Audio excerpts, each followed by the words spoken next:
Welcome to our student Chromebook series. Today, Joel and I are going to share with you how to take screenshots on a Chromebook. And so the process is pretty simple. You just need a few little keys, and so they can easily be taken to document learning, to save an image that you want to add to a document, anything like that.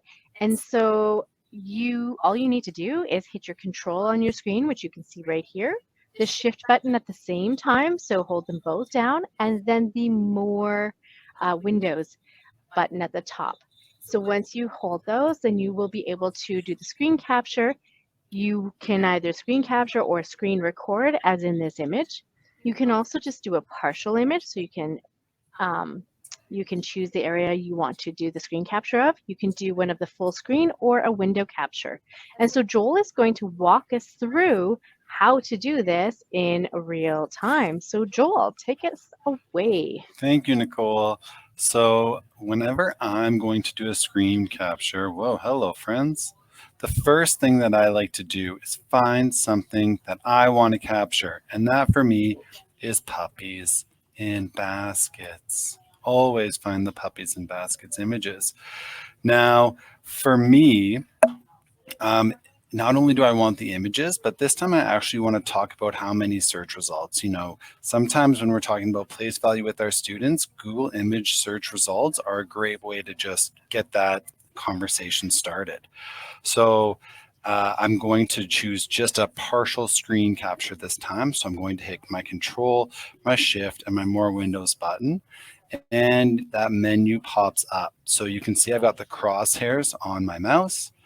And so what I'm going to now do is I'm just going to click and hold. I'm using two hands for this job. This is a two hands job. One finger holds and the other one drags.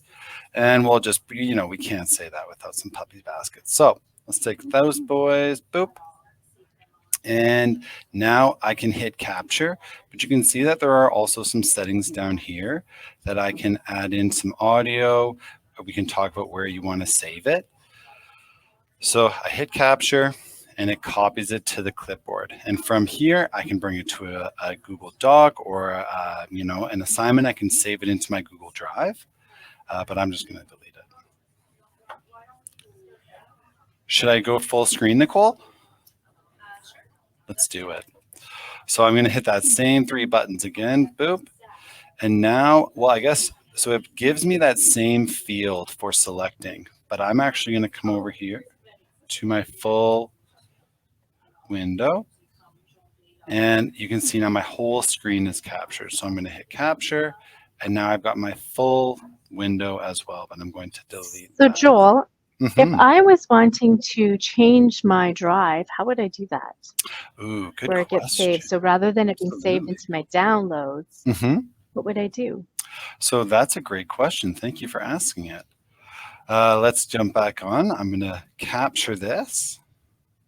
And in the gears here, this is where I can actually, it's defaults to downloads, but if I come down here to select folder, I now have access to my full Google Drive. So I can pop it in here. If I want to put it in my 2019-2020 folder, I'm welcome to. I can also create a new folder. And so in order to get it out of my downloads, I'll show you one more time. I just come down here to select a folder. Once I select my folder, I can then capture it and it will drop it in. So let's choose one. Let's go down into my classroom folder. So I'm just going to open up that. So this is a really great way to organize your screenshots so that they're not just dumped into your downloads. Ideally, what I should have done is made a screenshot folder.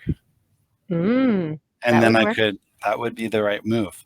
Now note that if you're on shared devices, that this is going to be really important for you to be able to save it into a different, into your Google Drive, because as soon as you remove the user from that device, everything that's in that downloads is also going to get removed. So a really important piece.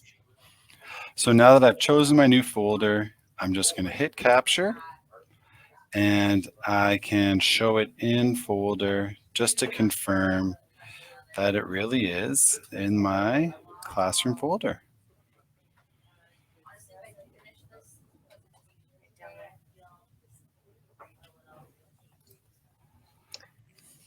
All right, thank you, Joel, so much for showing us how to take screen captures or screenshots, and also how to be able to change our download space for those Chrome or for those downloaded screenshots. So again, thank you for joining us in our Student Chromebook series, and we'll see you next episode.